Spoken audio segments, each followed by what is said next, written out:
आपण चैत्र शुद्ध दशमीपासून सुरू होता. चैत्र हनुमान जयंती म्हणा चैत्र पौर्णिमा म्हणतात सदीच चालतात. प्रत्येक पहिला दिवसा देवाची पालखी असते. देव पालखी वाचून सकाळ पुंडिकाच्या भेटी होतात. ते पूजा अर्चा जातात तिची. मागील देव शिक्षेर बसता त्या देव बसल्याप्रमाणे नाटक सुरू होतं. दशावतारचे नाटक सुरू होतात. नाटक संपल्यामुळे देव मागीर परत देवळान येता पालखी बसून येता. ते बसून त्या दिसाचो प्रोग्राम चालतो. असे स दीस चलता.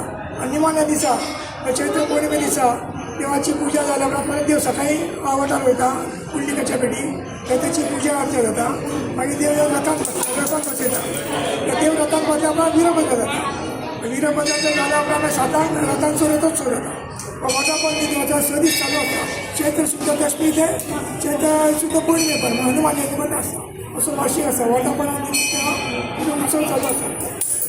त्याच्यामध्ये नवमी रामनवमीचा मोठा उत्सव असता. रामजन्म म्हणटा मंडळाचा वटापण दिसता.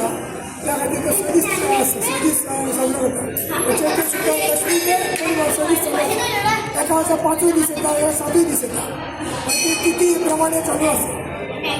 हनुमान जयंती हो शेवटचो दिवस आणि दुसरे दिसा पहाटे मागीर प्रतिपदी चैत्र शुद्ध प्रतिपदी दिसा साखरेंतल्या विठ्ठलापुराच्या देवळीतली चैत्र उत्सव सगळ्यात व्हड उत्सव आणि 7 दीस चलपी ह्या उत्सवाक पुराय गोंयभरांतल्यान लोक पांडुरंग विठ्ठलाचें दर्शन घेवपा खातीर हांगासर येतात.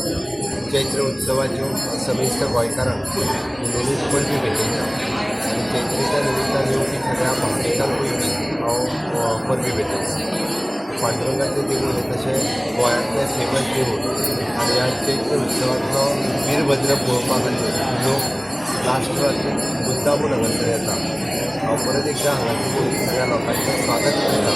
आनी साखरेंतलो वीरभद्र हो तसो गोंयभर प्रसिद्ध आसलेलो वीरभद्र उत्सव आमी आमची संस्कृती आनी परंपरा जपता आसतना विठ्ठलापूर कारापूर आनी साखळेकार हांच्यानी मेळून म्हणजे उत्सव तितक्याच व्हडा उमेदीन मनयता.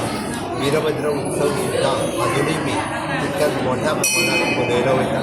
हांव सगळे जे भावीक आनी खास करून देवस्थानचे पदाधिकारी हांचे सगळ्यांचे खूब खूब अभिनंदन करता की चैत्र उत्सव दर वर्सा व्हडा प्रमाणात सेलेब्रेट जाता तशी जावची